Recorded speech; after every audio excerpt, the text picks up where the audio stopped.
I'm Julian G. Simmons, and this is Talking About Our Generation.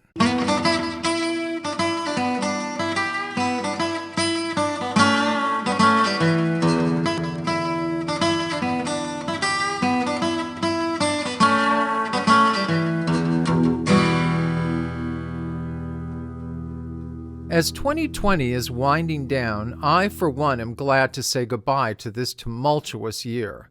And I am really looking forward to a new start in 2021, especially at noon on January 20th, when we inaugurate our new president, Joe Biden, and Kamala Harris as VP.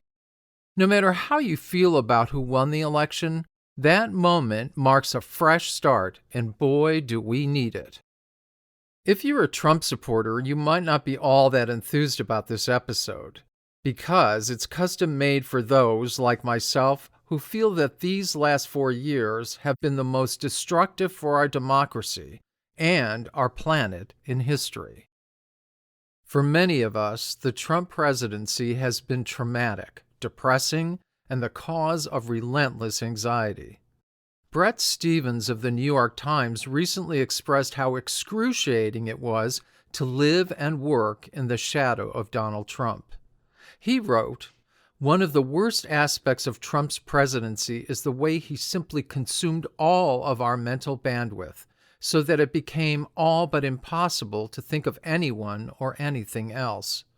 Experiencing his presidency was like a bad reaction to dog dander, or a painfully long bout of hiccups, or trying to swat away a determined mosquito as it buzzes your ear as you are drifting off to sleep, or a 6 a.m. car alarm that won't stop, or a case of poison ivy in some delicate part of the anatomy." The election of a new president should put an end to all of that, but it hasn't, unfortunately.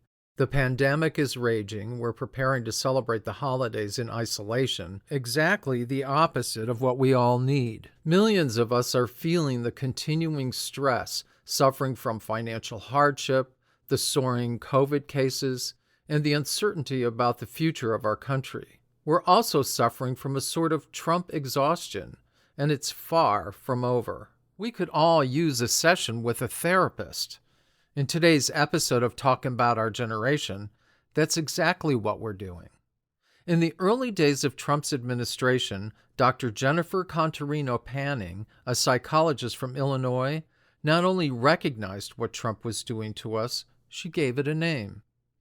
In her chapter in the best-selling 2017 book, The Dangerous Case of Donald Trump, 27 psychiatrists and mental health experts assess a president, Dr. Contarino Panning coined the condition Trump anxiety disorder, or TAD. She described what he was doing to us and just how dangerous it was. So, lay back on the couch and listen in as the doctor counsels us on how to cope with the continuing case of Trump anxiety disorder. Don't worry, the session is free.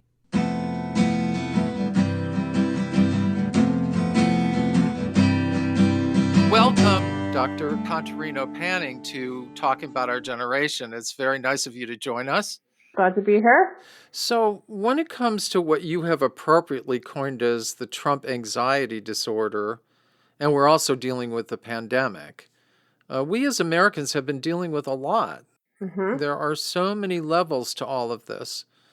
There was a nationwide survey commissioned by the American Psychological Association and conducted by the Harris Poll that showed that nearly 7 in 10 adults, 68% surveyed, called the election a significant source of stress, compared with 52% in 2016. So it was a huge source of stress. Now, the election is over, but the battle continues. We have until January 20th when President-elect Biden will be sworn in. Hopefully, we won't have to forcibly take Trump out of the White House, which is a possibility. And we are still dealing with the pandemic. There's this ray of hope with vaccines, but a lot of people don't realize that it could be several months before they actually get their own vaccine. Right. As Americans, we have never gone through anything like this. We Hmm. don't know what to focus on and how to deal with any of this. Absolutely. This is going to be the start of a lot of digging out, and it may take the next 4 years to undo some of the damage that has happened in the past 4 years.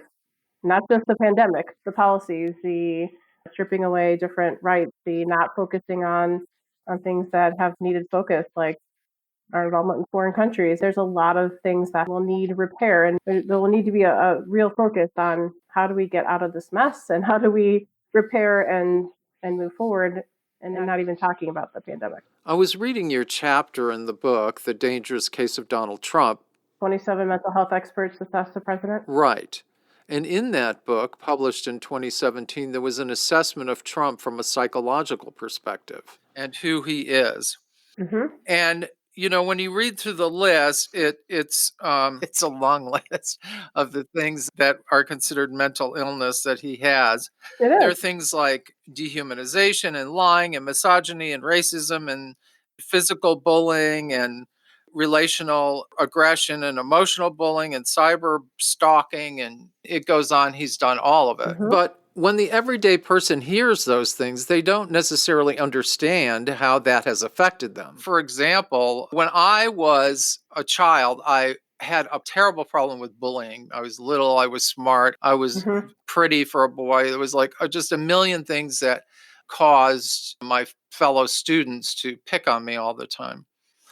And when I see Trump's bullying, it affects me in such a deep way. How do we deal with those things as human beings? Yeah, I think that's such a important issue, right? And I've seen it in my practice, working with therapy clients, specifically with people who have had some sort of relationship with an abuser, whether that's a parent, a significant other, a boss, somebody who's needlessly cruel and unfair and all about their own needs over, the other person's.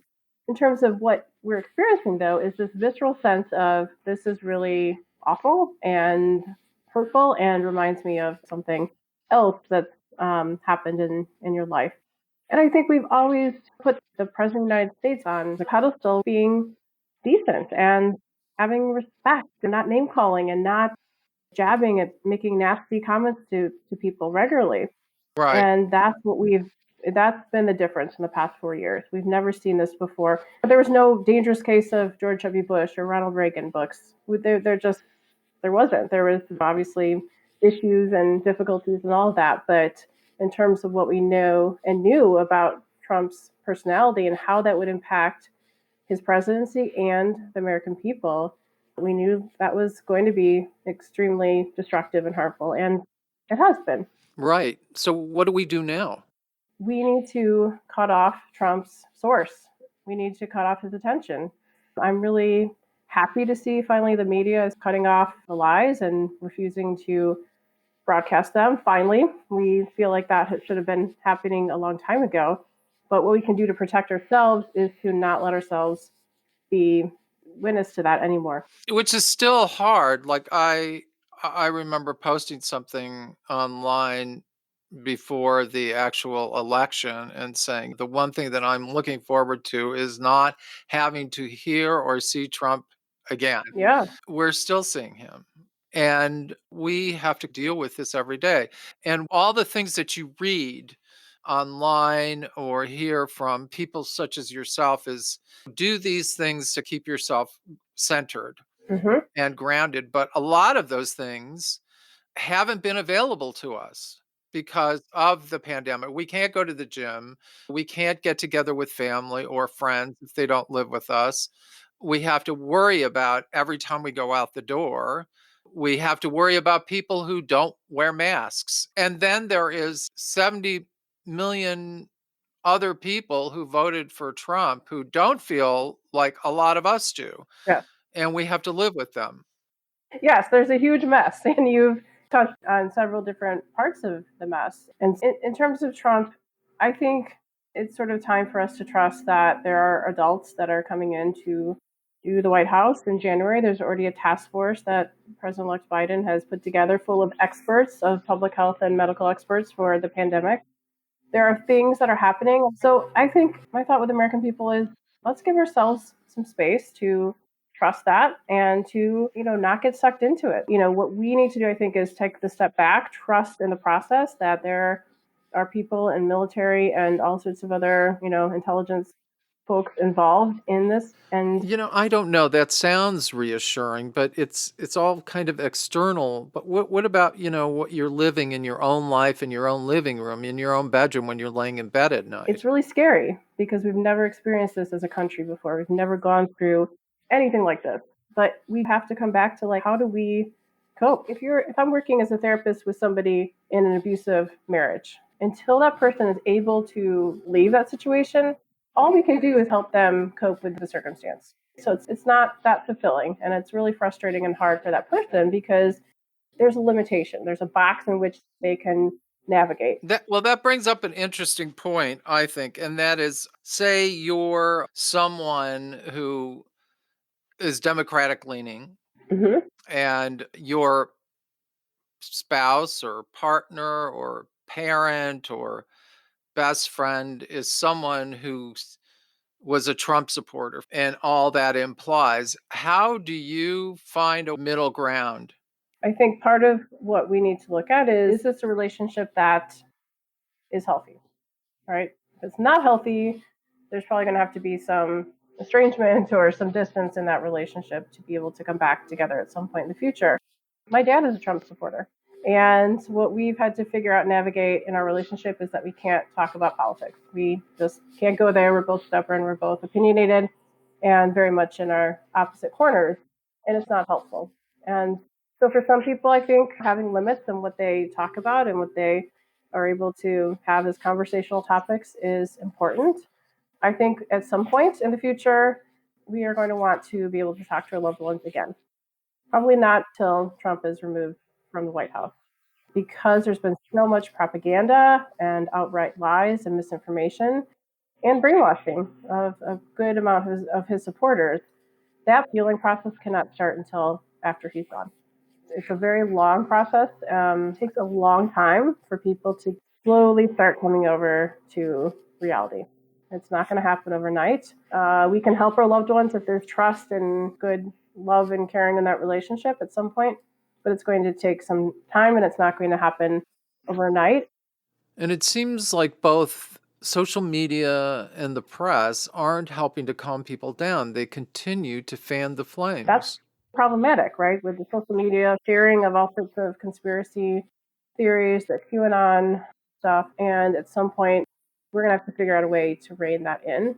And the media has a responsibility that they've never had gone in the same way before. And what they're doing now has been wonderful. Cutting Trump off, saying we can't broadcast these lies. We refuse to do that.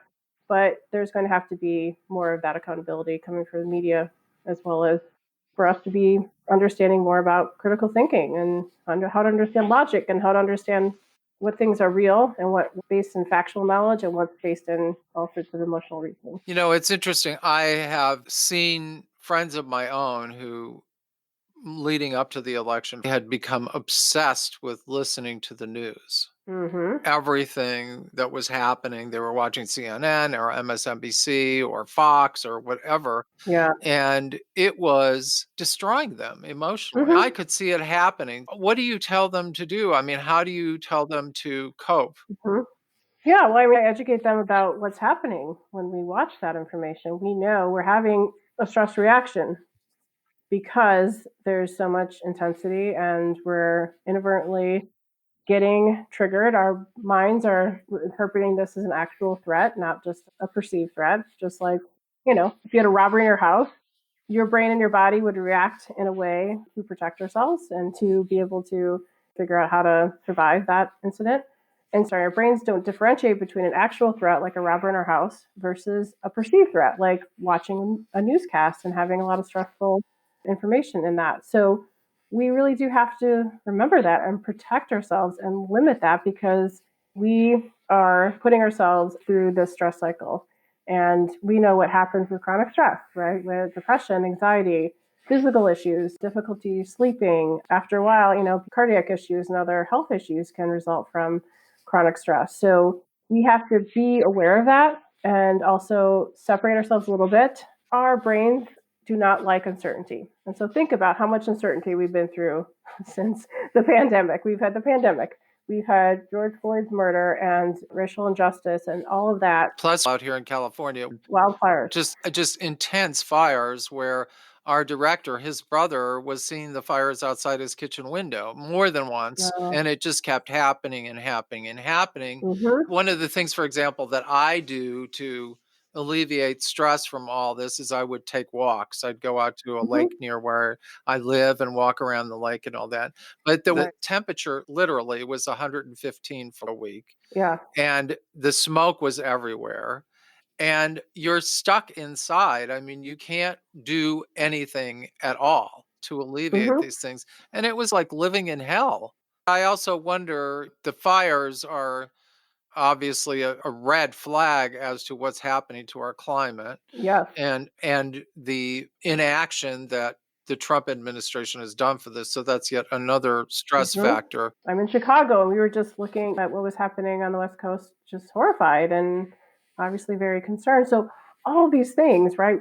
Any one of those things would have been a major impact and a major stressor. But all of that with a cumulative impact and a cumulative effect, and Trump still being Trump, as well as the election, as well as a complete failure of leadership and managing it, the pandemic, and just disregard for human life.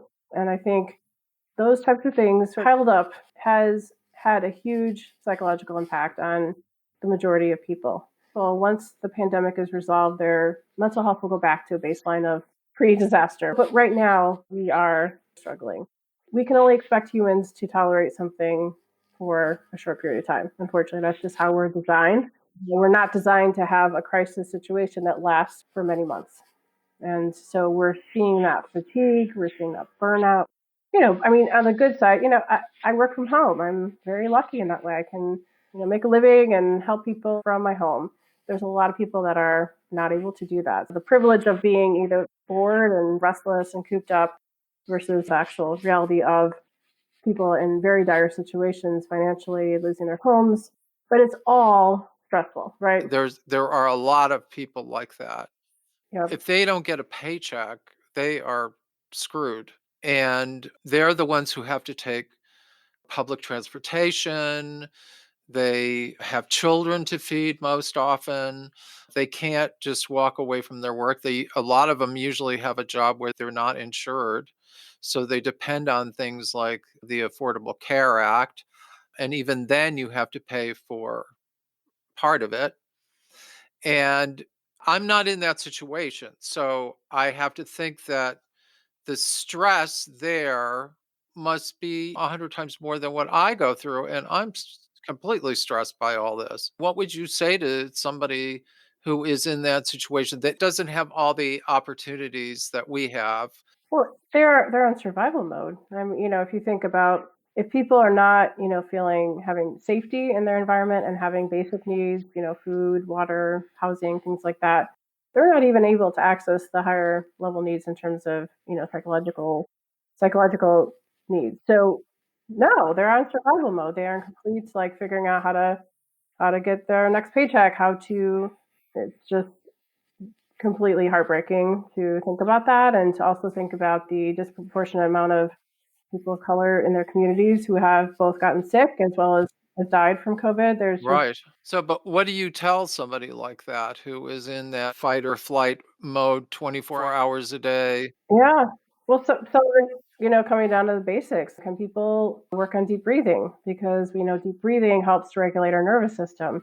What do you say? Do you just say breathe, or is it just Yeah, getting down to the very basic baby it's steps? getting back to the basics of what we can do in the moment. I don't know if you know Viktor Frankl. He was a psychiatrist who survived the Holocaust. His Yes, book, Man's Search for Meaning, is amazing. He wrote it through his incredible book. experiences Yeah. surviving the concentration camps. And he talks about this. He talks about what can we do in a moment when we have complete chaos and terror surrounding us. We can come back to thinking and hoping for better days. Hope can go a long way. We can also come back to gratefulness and gratitude for what we have. But what about people who have lost everything? People who are working class, don't have anyone to take care of their kids, and they have to work even through all of this horrible stuff that's going on. They don't have the ability, like, you and I are sitting here right now and we can work from anywhere and do our work, whereas a lot of those Right. people are the people who are the service industry people, and they can't do that. And so there's a huge amount of stress on all those people. What would you say to someone like that? You gotta validate their feelings and say yes, that's absolutely understandable what you're experiencing and feeling, and it's not fair and it's wrong. It's wrong that we don't have equity in our country for on many different levels, like access to affordable, good childcare, all those types of things. And I think people are having to be creative and probably needing work and needing to figure out ways to survive, out of desperation. And that's really unfortunate. Do you think that what we are experiencing with this double whammy, that it is a kind of PTSD, would you say, or not as severe as that? Well, that's very much on my mind. Certainly, healthcare workers are experiencing moral outrage and going through traumatic experiences that most of us aren't. And I suspect that after the crisis has moved through and they're having time to come back to some kind of normal, that they will be experiencing PTSD symptoms. I think for the most of us, we've been traumatized and stressed. I think we will expect that the crisis, when it resolves, we will go back to normal psychological functioning. But certainly, people who have trauma histories, who have been struggling with mental health issues, they're struggling that much more during the pandemic. Yeah, like I've been thinking about people who have now started taking drugs again because of all the stress, or Yeah. people who have eating disorders. The list, I'm sure, goes on of people who are already coping with something Mhm. serious. Absolutely. And people who are isolated to begin with and then are even that much more isolated. But also, like, I mean, I was talking earlier this week to somebody who lives alone, and she was talking about the struggles with that. And then I'm talking to somebody today that's also having struggles with their roommates and, their significant other. Like, relationships are not built for this much together time. There's reason why we have space and then come back together. So I would say people are struggling on multiple levels, but certainly people, with addictions, it's really challenging. As we've talked about, our audience is baby boomers. Mm-hmm. A lot of the people who become very ill and died are older people, Mm-hmm. and they may have health issues. And so the thought of mortality is much more real for them. Mm-hmm. And the pandemic and the stress is exacerbating all that. Mm-hmm. How do you see the baby boomer as compared to the rest of the population? And what do you recommend for baby boomers to feel more in control of their lives? Mm-hmm. Well, that's, death is something that's completely out of our control, right? I mean, we can work out, we can do things to help protect our health. And yet all of us, I think, have stories of people that have just died very suddenly, unexpectedly, and that was not planned for. So I think you're right. I think there's one of the things that I've talked to many clients about this. Just what can we control? There's a lot of things that are completely out of our control. We can also look at, what are the things that we can do safely. People are doing a lot of the Zoom connections with friends and loved ones. And if we look at social connection as so important during this time, so it's like, okay, it's kind of like your medicine. We just have to plan the Zoom thing and know that probably afterwards we're going to feel better. We're going to feel more connected to our loved ones. We can also, in terms of control, we can, figure out how we want to cope. We can, I mean, from my thought is that, ideally it would be a combination of a couple of things. I think for some people, they have a strong novelty need and we're feeling a little cooped up. Everything's like Groundhog's Day. We're doing the same things. Like, try a new recipe, learn about some new concept that you've been interested. If you're into science, geek out on something that's cool to you, like do something that's new, right? We can't plan a vacation. We can't, and most of us, we can't look forward to the things that we might have looked forward to. What if one of your clients doesn't seem to take the pandemic seriously? Do you avoid that because it seems political, or do you try to educate them? I'm encouraging people to be overly safe because I think, given the out of control nature of the current numbers throughout much of our country, it's scary out there. People have choices, obviously, and my job is not to judge them, it is to help them sort through and educate themselves about the different risks with the choices they're making.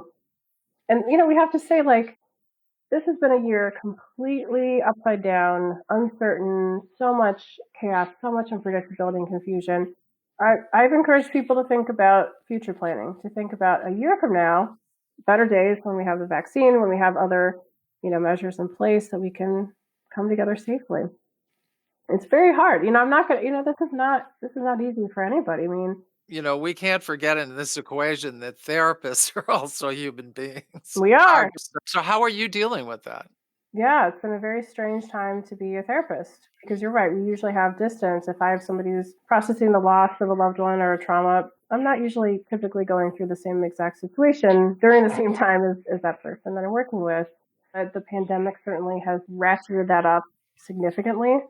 Well, how has that affected you?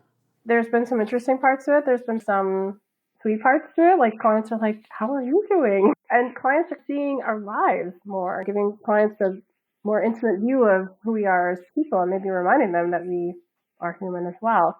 And I have good moments and bad moments, just like my clients. And I try to be honest with them about that too. I don't have a magic wand. I'm going to sit with you in this. I'm going to help you hopefully have a different perspective. That is my job. And also talk about coping and talk about ways that they can, get back into a more centered place.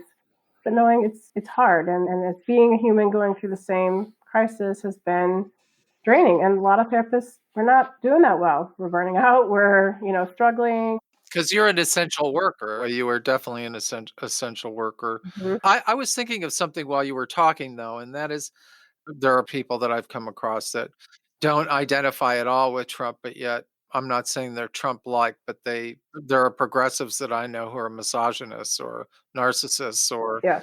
things like that. Do you think that there are people who are in therapy who are suddenly realizing parts of themselves that are like Trump? Hmm. And it's as a revelation that's helping them to change and be better people? Well, I think one thing I'm seeing more of is sort of this whole idea around intention versus impact, right? With Trump, there's an intention there to hurt people. There's an intention to, just be about him and not care about other humans. And for a lot of us, that have good intentions, we still have an impact and we hurt people and we, do things that are not good and can impact relationships negatively. And so I have seen more of that, especially if we talk about racism and some of the other topics that have really come up since George Floyd's murder, and more the nation's waking up to that. Like, we really see that people are realizing, I didn't think of myself as racist, but I'm realizing, I've been acting in ways that are consistent with racist because I was good intention, but I didn't know. And they weren't aware of some of the things that they do that are racist that to them Right. don't seem racist at all. I was thinking of another situation too, and I'm curious to know what you think about it. I have a friend who was a school teacher. He and his wife live in Montana. He is definitely a Democrat, progressive. And after the election, there was a big pro Trump protest in the city where he lives. And he went there and he was confronted with some really ugly people that he wasn't at all prepared to deal with. And I'm just wondering, is it a good thing for people to be vocal, or does it create more problems for them? Like in his case, he went there and he made some comments, but he said them jokingly, and people just accosted him, Trump supporters. Is it a healthy thing to do that, to voice our opinions, even if it's face to face with someone, or is it stupid and are we endangering ourselves? Well, it's probably more endangering because we think about Biden bringing back the soul of America and uniting us and how challenging that will be. And part of what we've really lost sight of is respect and listening to the other side, right? So we see that, with Trump with name calling and just kind of a masculine, like a cowboy, from the Wild West perspective, right? There's a winner and there's a loser, and that's it. And of course, you don't want to be a loser, so what do you need to do to win? Is it lie? Is it cheat? Is it what is it, right? And so, I'm heartened to know that Biden has a lot of women, some really strong women in his cabinet, and I think we need to start having some conversations of how do we start listening to each other and giving space for that to happen, a conversation to happen, rather than going to defensive posturing of this is my side and I need to protect it at all costs, right? So, but how did we end up in this place, do you think? I mean, that we are so we're more divided than we ever were. And Mm-hmm. one of the biggest disappointments, like Rob was telling me that after the election, that when he started hearing, for example, that Trump won Ohio, that he went and hid in his bedroom for a few days and didn't want to come out because Yeah. he was so depressed about it. And not just that, it was what so many people that I know we talked about was that we had maybe foolishly had been hoping for this kind of landslide, thinking the Americans are Mm. not going to put up with this and they're going to vote Right. for truth and democracy and the Mm-hmm. soul of America. And yet, the majority did, but there was still this huge amount of people Mm-hmm. that didn't. And how do we come to terms with that? Because Right. that is just disturbing. Our country is based in structural racism and concepts and beliefs that are problematic, and we haven't developed. If we think about adolescence period of development, right? I have a preteen and teen at home, and I see this all the time. They want all the freedom and all the autonomy in the world, and they don't want to have responsibility. And we as a country, like there have been some huge gaps of responsibility, including in our leadership, including Trump didn't do this by himself. He did this with the complicity and the full permission of GOP leadership. And this has been brewing for many years. And this is just like the eruption, I think, and we cannot ignore this for any longer period of our country's development. And people are angry and they're frustrated and people of color are quite rightfully so sick of having their people be murdered and killed in all sorts of situations that we're now kind of waking up to, right? As a white American, I'm a white middle-aged American. I have a lot of privilege of just being where I'm at in life. We often just want to look at, our own little world and how we're impacted. And I think what we're seeing is a reckoning that we're either going to have to start looking at the climate and the environment and healthcare and caring for people and respect, or we're not. And if we're not, I think we know where we're going in terms of our country is not going to survive much longer and certainly not have any consistency of feeling of security. Do you find yourself frustrated a lot in your work where you wanna provide answers that aren't there, or Sometimes I do, and I feel, and I've never been in a pandemic before, but in terms of being with my clients and offering support and guidance and empathy and all those things that we can do to help a little bit, and just acknowledging that it's a limitation. I don't have the ability to change circumstances in a huge way. but on an emotional level, there are ways that you deal with Yeah. problems or you help people, and I think a big part of it is just having someone there to listen, Mhm.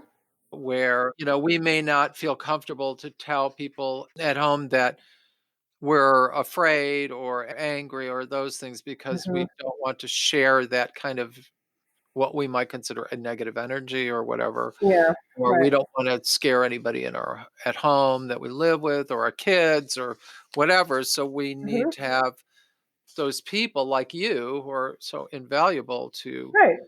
the sanity of our country. In closing, looking ahead to that soul of America that Mhm. Biden has stressed over and over again is it's not he hasn't said, he's the answer, Yes. and he says he's not the answer, that we're the answer as a group. Eventually, somehow, we have to, as a people, find a way for us all to get along and Mhm. not have such divisiveness between us, which Yep. Trump has been really good at stirring up. I Mhm. don't know if you've been in this situation or not, but as a therapist, how do you encourage your patients to find that common ground Mhm. so that they can make the best of a situation and maybe learn something from it? Yeah, I think we at some point we'll need to learn from and talk to and learn how to communicate with people that are very different from ourselves. Part of what we're seeing is we're all in these echo chambers of very similar views and very similar, perspectives and perhaps similar, education levels and all sorts of other things. And I think we need to figure out like how do we communicate and surround ourselves with people that are from different backgrounds, that have different political beliefs, that have different, life experiences, and talk and listen and learn. And I think in some ways we're a lot more similar than different. Everybody wants to feel safe. Everybody wants to have families feel supported. People want to have access to healthcare that is good for them and meets their needs. And we have a lot of differences. And I think part of it's going to have to be looking back from this rugged individualism of the country that's really been part of our foundation and look at like how do we look at what's better for people in general. But do you think we have become more of a me society than a Yes, we society? absolutely. I mean, we can look at other countries as different Asian countries that wear masks because SARS and MERS and all that, but they see it as like this is a way that we take care of each other in our society. And we've realized through this process that many people aren't concerned about that and talking about people like from rural areas and don't have safety in their needs and financially are very insecure. I think people who are also quite blessed with wealth and with resources, being able to see that there's also responsibility with that. And the responsibility sometimes is coming back and paying more taxes and being able to contribute more. And that's very hard for some people because of that individualism, because a lot of people don't see that, when their wealth was created not from their own circumstances, but a lot of other people that help them, that opportunities, that luck. There's a lot of circumstances, and a lot of people can't really think at that level. That's a pretty high level of critical thinking. But that I think, along with the anti-experts and anti-science bias that we have in our country right now, those are problems that we really need to work on. How to help people understand things and understand the bigger systemic issue. And where that also gets complicated is we know that there's brain differences between conservatives and liberals, for instance. We know there's been research studies that have shown that the brains of conservative and liberals differ in terms of their reactions to things and their structure. So typically what they've found is that conservative brains are more heightened to threat. And so when you think about some of the safety issues, right? Some of the rhetoric that Trump had around if Biden gets elected, the suburbs will become overrun by gangs and will be very unsafe and all that. That is a real concern for people. Whereas perhaps that rhetoric with liberals would not have been as effective because there might have been a sense of like, wait a minute, is that going to happen? What is the logic behind that?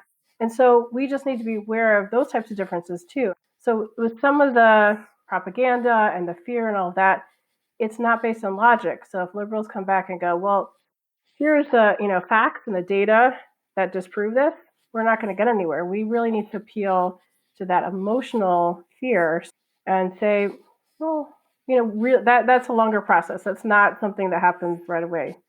So we need to give people electric shock therapy then. That's what you're saying to Well, get them to think it right? it's a I'm joking. long process of very, very calmly being able to derail some of that information, but it's it's kind of it's a big mess, and it's going to take a long time to really get back to some sense of decency and respect. And I think that's the decency, the respect, and the empathy. I think is what we really need to be focusing on, and how to be able to take a couple of steps towards each other again. Well, I think with President-elect Biden, That is a step definitely towards hope and the right direction Hmm. and the vaccine. Yes, I think when we have the timeline for the vaccine in terms of when it will be available to majority of people, that will give people something to hang their hats on and something to say, okay, we have a target and we can get through the next 4 months because we know at that point we will have more ability to go to a movie and go to a concert and indoor dine and all the small pleasures of life and see our families and hug them and be around them without worrying if we're going to get each other sick. Well, as you therapists say, our time is up. Thank you so much for spending time with us today. You're welcome. And I think that we will give people some new ammunition here on how to deal with this ongoing crisis. Yeah, I'm So- pleasure being here, and we will get to better days. We know that they will be coming, and we have to figure out how to tolerate it in the meantime. Yep. All right. Thank you very much. All right, thank you.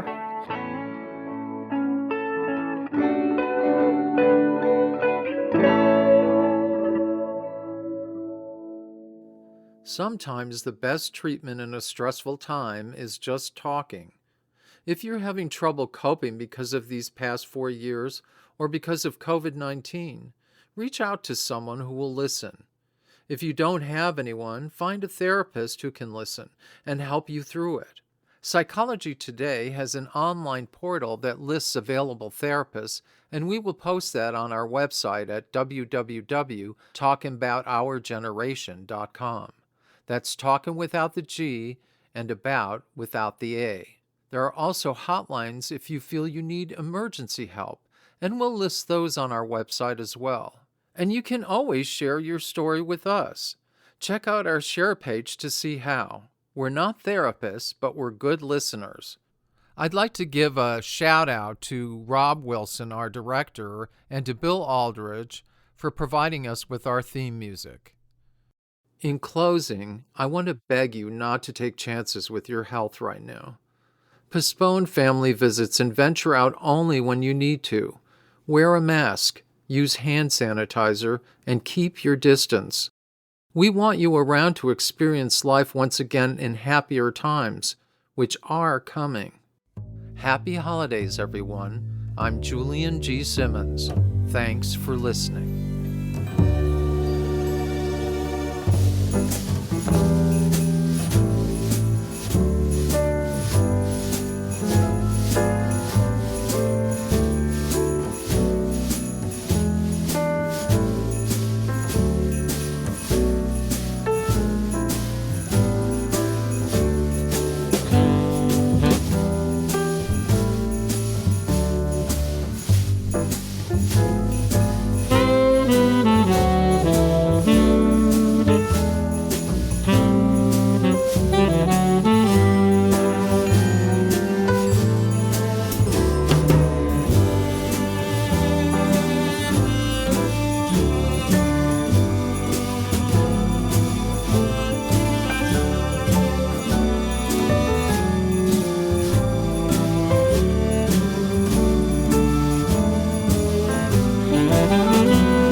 COVID-19 is spreading in the United States, and leaving your home increases your chances of getting and spreading the virus.